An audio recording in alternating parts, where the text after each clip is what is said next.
Rayalaseema lift ఇరిగేషన్కు వ్యతిరేకంగా తెలంగాణ ముఖ్యమంత్రి అయినటువంటి రేవంత్ రెడ్డి గారు ఏవైతే వ్యాఖ్యలు అసెంబ్లీలో చేసినారో, చంద్రబాబు నాయుడు గారితో చేసుకునేటువంటి చీకటి ఒప్పందం గురించి ఏవైతే వ్యాఖ్యలు అసెంబ్లీలో చేసినారో, రాయలసీమ ప్రజలకు అన్యాయం జరిగే విధంగా ఆ వ్యాఖ్యలు ఉన్నాయనే ఉద్దేశంతో వైఎస్ఆర్ కాంగ్రెస్ పార్టీ, మా నాయకులు జగన్మోహన్ రెడ్డి గారు, అదే రకంగా మా జిల్లా అధ్యక్షులు కాటసాని రాంభూపాల్ రెడ్డి గారి ఆదేశాల మేరకు ఈ నెల 5వ తేదీన తరిగోపుల దగ్గర రాయలసీమ ప్రజలకు అందరికీ రాయలసీమ లిఫ్ట్ ఇరిగేషన్ యొక్క ఇంపార్టెన్స్ని, అవసరాన్ని తెలియజేయాలనే ఉద్దేశంతో అక్కడ ఒక భారీ బహిరంగ సభను ఏర్పాటు చేయాలని చెప్పి నిర్ణయించడం జరిగింది.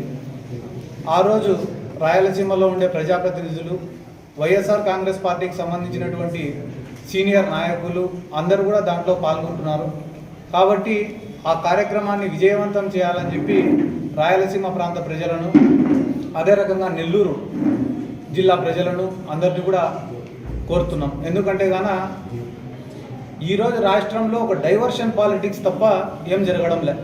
చంద్రబాబు నాయుడు గారికి ఏదన్నా ఒక స్కీమ్ గురించి అడిగినామంటే వెంటనే రెండో రోజు వైఎస్ఆర్ కాంగ్రెస్ పార్టీ నాయకులపైన కేసన్నా పెట్టాలా, లేదా వైఎస్ఆర్ కాంగ్రెస్ పార్టీ నాయకులపైన దాడులన్నా జరగాల. వెంటనే ఆ ఇష్యూని డైవర్ట్ చేసి ఆ స్కీమ్ గురించి ఎవరు అడగకుండా చేయాలనేదే ఈ గవర్నమెంట్ యొక్క ముఖ్యమైన ఉద్దేశం. కాబట్టి ఇంకా ఎక్కువ రోజులు నిలబడే పరిస్థితి లేదు. ఆల్మోస్ట్ దాదాపు ఇప్పటికి 18 నెలలు అయిపోయింది. ఇంకా కేవలం ఒక 2 సంవత్సరాలు ఉంది. ఆ తర్వాత ఫైనల్ ఎలక్షన్ ఇయర్ వచ్చేస్తుంది. కాబట్టి ఇప్పుడు వాళ్ళకున్న ముఖ్యమైన ఉద్దేశం ఏమిరా అంటే, ప్రతి జిల్లాలో కూడా వైఎస్ఆర్ కాంగ్రెస్ పార్టీకి సంబంధించిన ఒక మేజర్ ముఖ్యమైన నాయకుడిని ఇబ్బంది పెట్టాలా. మీరు ఏ జిల్లానా తీసుకోండి, ఆడ నెల్లూరుకు పోతే కాకాని గోవర్ధన్ రెడ్డి గారి పైన కేసులు పెట్టి దాదాపు ఒక 3-4 నెలలు జైల్లో ఉండేటట్లు చేసినారు. ఆ చిత్తూరు జిల్లాకు పోతే జగిరెడ్డి భాస్కర్ రెడ్డిని లోపల పెట్టి ఆయనని ఇబ్బంది పెట్టే ప్రయత్నం చేసినారు. నల్లపరెడ్డి ప్రసన్న కుమార్ రెడ్డి గారి ఇంటిపైన దాడి చేసినారు. పల్నాడు జిల్లాకు పోతే పిన్నెల్లి రామకృష్ణారెడ్డి బ్రదర్స్ పైన చేయని నేరానికి డబల్ మర్డర్ కేసు పెట్టినారు. నిన్న అంబటి రాంబాబు గారి పైన దాడి చేసినారు. పేర్ని నాని గారి పైన రోజుకు 10 కేసులు పెడుతున్నారు. పులివెందలలో జెడ్పీటీసీ ఎన్నికలు జరిగితే పోలీసుల దగ్గరుండి ఓట్లు వేసిపోయినారు.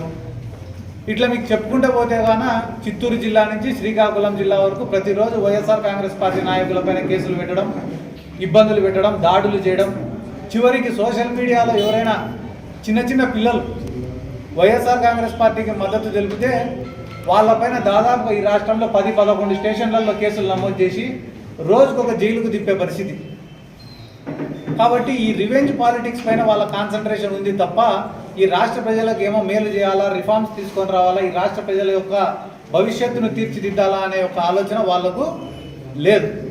ఎందుకంటే దానికి ఒక బెస్ట్ ఉదాహరణ ఏం చెప్పాలరా అంటే, తిరుమల తిరుపతి దేవస్థానం, తిరుపతి లడ్డు. ఒక రాష్ట్రంలో ఉండే హిందువులే కాదు, దేశంలో ప్రపంచంలో ఉండే హిందువులందరూ కూడా ఎంతో పవిత్రంగా భావించి తిరుమల దర్శనం చేసుకోవాలని అనుకుంటారు. చంద్రబాబు నాయుడు గారు ఈరోజు రాష్ట్రానికి ముఖ్యమంత్రి. ఒక కుటుంబ పెద్ద ఎట్టుంటాడు, ఒకవేళ కుటుంబంలో ఏదన్నా తప్పు జరిగితే ఆ తప్పును కడుపులో దాచిపెట్టుకొని కుటుంబం పెద్దగా సరిదిద్దాలని అనుకుంటాడు. కానీ మన రాష్ట్రం యొక్క దరిద్రం ఏమరా అంటే, ఈ రాష్ట్రంలో ఏ పొరపాటు జరగకపోయినా, ఏ తప్పు జరగకపోయినా, తిరుమలలో ఎటువంటి కల్తీ కానీ, ఎటువంటి పంది మాంసంతో కానీ తిరుమల లడ్డు తయారు చేయకపోయినా రాజకీయ స్వార్థంతో జగన్మోహన్ రెడ్డి గారికి హిందువుల్ని దూరం చేయాలనే ఒక ఉద్దేశంతో దాంట్లో జంతు కొవ్వు కలిసిందన్నారు. వీళ్ళకి ఏమన్నా చిన్నప్పటి నుంచి తిని అలవాట? దాంట్లో ఏం కొవ్వు కలిసిందో ఎట్లా చెప్పినారు వీళ్ళు? ఏ రిపోర్టు రాకముందు ఎట్లా చెప్పినారు? ఫస్ట్ చంద్రబాబు నాయుడు దీనమైన ముఖం పెట్టుకొని యానిమల్ ఫ్యాట్ ఉంది దీంట్లో అన్నాడు. ఏమన్నాడు? యానిమల్ ఫ్యాట్ ఉంది దీంట్లో అన్నాడు. అయిపోతేనే ఆయన పెద్ద తిలకం పెట్టుకొని ఒక ఆయన వచ్చినాడు, పవన్ కళ్యాణ్. అన్అపాలజెటిక్ హిందూ అట. నాకు నోరు కూడా తిరగడంలో పదం అది.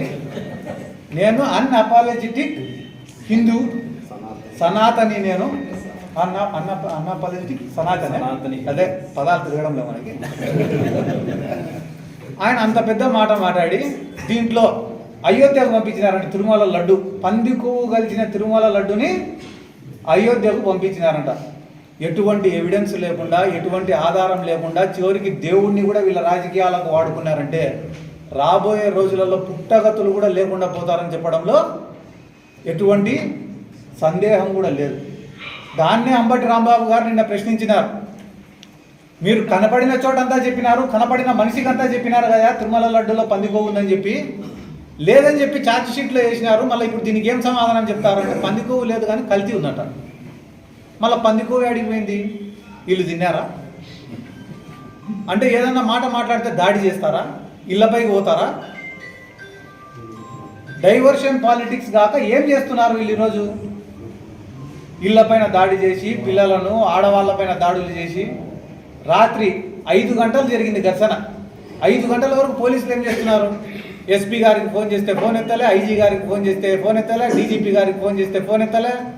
అంటే పూర్తిగా మీరు అందరినీ చంపేయండి, చంపేసిన తర్వాత ఏమైనా చూడడానికి వస్తామని చెప్తున్నారా? ఇదే రేపు వైఎస్ఆర్ కాంగ్రెస్ పార్టీ వచ్చిన తర్వాత రిపీట్ అయితే మీరు తట్టుకోగలుగుతారా? దాడి చేసిన ప్రదేశంలో మేమే ఉంటాం, పరిగెత్తుకుంటే పోలీస్ స్టేషన్ పోతే ఆడ మేమే ఉంటాం, గాయాలతో హాస్పిటల్ పోతే ఆడ మేమే ఉంటాం, చివరికి మీరు నిద్రపోతే కళలో కూడా మేమే ఉంటాం. కాబట్టి చర్యకు ప్రతి చర్య ఖచ్చితంగా ఉంటుంది. ఎక్కడైనా తప్పు చేస్తేనో, క్రిమినల్స్ చేస్తేనో, క్రిమినల్ యాక్టివిటీస్ చేస్తేనో పోలీసులు చర్యలు తీసుకుంటే అదొక అర్థం. కానీ అమాయకులపైన, సామాన్యులపైన, వైసీపీ మద్దతుదారులపైన, జగన్మోహన్ రెడ్డి బొమ్మ వేసుకుంటే కూడా వాళ్ళపైన కేసు పెట్టడం, చివరికి నిన్న మొన్న ఎవడో ఊర్లో కోడింగ్ వస్తే వానిపైన కేసులు పెట్టడం, ఇంత దుర్మార్గమైనటువంటి ప్రభుత్వము ఈ దేశంలోనే ఎక్కడా లేదని చెప్పి ఈ సందర్భంగా నేను తెలియజేసుకుంటూ, వీళ్ళు ఎన్నైనా చేయొచ్చు, సెంట్రల్ గవర్నమెంట్ బీజేపీదే ఉంది, ఎందుకయ్యా రాయలసీమ లిఫ్ట్ ఇరిగేషన్ ఎందుకు ఆపినామని అడిగితే గాన దానికి చంద్రబాబు నాయుడు ఏం చెప్తాడు, పర్యావరణ అనుమతులు లేవంట. 70% ప్రాజెక్టులకు ఏ ప్రాజెక్టుకు కూడా పర్యావరణ అనుమతులు ఉండవు. చేయాలనే సంకల్పం, మంచి చేయాలనే ఆలోచన, 10 మందికి ఉపయోగపడాలనే కోరిక, ఇవన్నీ ఒక మనిషిలో ఉంటే ప్రాజెక్టులు అనేటివి ముందుకు సాగుతాయి. ఆ పక్కన రేవంత్ రెడ్డి ఏమో నేనే ఆపినా మీ రాయలసీమ లిఫ్ట్ ఇరిగేషన్ అంటున్నాడు. హరీష్ రావు ఏమో రేవంత్ రెడ్డికి ఏమీ తెలియదు, కోర్టుకు పోయింది, పోరాడింది మేము, రాయలసీమ లిఫ్ట్ ఇరిగేషన్ ఆపింది మేము అంటాడు. చంద్రబాబు నాయుడు గారు ఏమనాలా? రాయలసీమ లిఫ్ట్ ఆగిపోయే ప్రసక్తే లేదు, దీన్ని పూర్తి చేసి తీర్తామని చెప్పి చెప్పాలా. కానీ చంద్రబాబు నాయుడు గారు చెప్పే మాట ఏంది? రాయలసీమ లిఫ్ట్ వల్ల ఎటువంటి ఉపయోగం లేదు, ముచ్చుమర్రి లిఫ్ట్ ఇరిగేషనే ఈ రాయలసీమ మొత్తానికి జీవనాడి అంటాడు. మళ్ళీ ముచ్చుమర్రి లిఫ్ట్ ఇరిగేషన్ అంత జీవనాడి అయితే గాన కేసీ కెనాల్ రైతులు ఎందుకు వారం రోజుల ముందర విషం బాటిళ్ళు, ఉరితాళ్ళు పట్టుకొని కేసీ కాలువలో దిగినారు? రేపు 10వ తేదీకో 12వ తేదీకో నీళ్ళు ఆగిపోతాయని చెప్తుంటే రైతులు దేంతో కొట్టాలని ఎందుకు ఎదురు చూస్తున్నారు మిమ్మల్ని? ముచ్చుమారి ఎత్తిపోతల పథకం యొక్క కెపాసిటీ ఎంత? 1000 క్యూసెక్కులు పారుతాయంటే కానీ 4 పంపులు, ఒక లిఫ్ట్. అది దాని యొక్క కెపాసిటీ ఎంత? దాంతో రాయలసీమ మొత్తాన్ని నువ్వు సస్యశ్యామలం ఇట చేస్తావు. ఎవరిని తప్పుదారి పట్టియాలనుకుంటాను? జగన్మోహన్ రెడ్డి గారు పోతిరెడ్డిపాడు కెపాసిటీని 80,000 క్యూసెక్కులు పెంచితే నువ్వు హర్షిస్తున్నావా, వ్యతిరేకిస్తున్నావా? ఒకవేళ నువ్వు వ్యతిరేకించే వ్యక్తి అయితే ఎన్టీ రామారావు గారు ముఖ్యమంత్రిగా ఉన్నప్పుడు ఎన్టీ రామారావు గారు 1,00,000 క్యూసెక్కులకు పోతిరెడ్డిపాడును పెంచడానికి సిద్ధంగా ఉండాలనే స్టేట్మెంట్ ఎవరిలా టీడీపీలో ఇచ్చిన వ్యక్తి ఇదే చంద్రబాబు నాయుడు గారు. ఆ రోజు మీ ప్రభుత్వం ఉంటే ఒక రకంగా, ఈరోజు జగన్మోహన్ రెడ్డి గారు మంచి చేస్తుంటే ఇంకొక రకంగా. మీరు మాట్లాడటం వెనుకాల ఆంతర్యం ఏమి అంటే మంచి చేయకూడదు. మెడికల్ కాలేజీలు జగన్మోహన్ రెడ్డి గారు ఇస్తా అంటే తప్పు, ఈయన ప్రైవేటైజ్ చేస్తే ఒప్పు. రాయలసీమ లిఫ్ట్ ఇరిగేషన్ జగన్మోహన్ రెడ్డి గారు చేస్తా అంటే తప్పు, ఎన్టీ రామారావు గారు స్టేట్మెంట్ ఇస్తే ఒప్పు. కాబట్టి ఇటువంటివి ఎక్కువ రోజులు నిలబడవు. ఖచ్చితంగా రేపు 5వ తేదీన జరిగే మీటింగ్ కూడా మా నాయకుడు కాటసాని రాంభూపాల్ రెడ్డి గారి అధ్యక్షతన, మా నంద్యాల జిల్లాలో ఉండే ప్రజాప్రతినిధులు అందరి సహకారంతో కూడా చాలా పెద్ద ఎత్తున విజయవంతం చేసి ఈ రాయలసీమ లిఫ్ట్ ఇరిగేషన్ యొక్క అవసరాన్ని రాయలసీమ ప్రజలకు అందరికీ తెలిసేటట్లా చేస్తామని చెప్పి ఈ సందర్భంగా నేను తెలియజేసుకుంటూ ఇటువంటి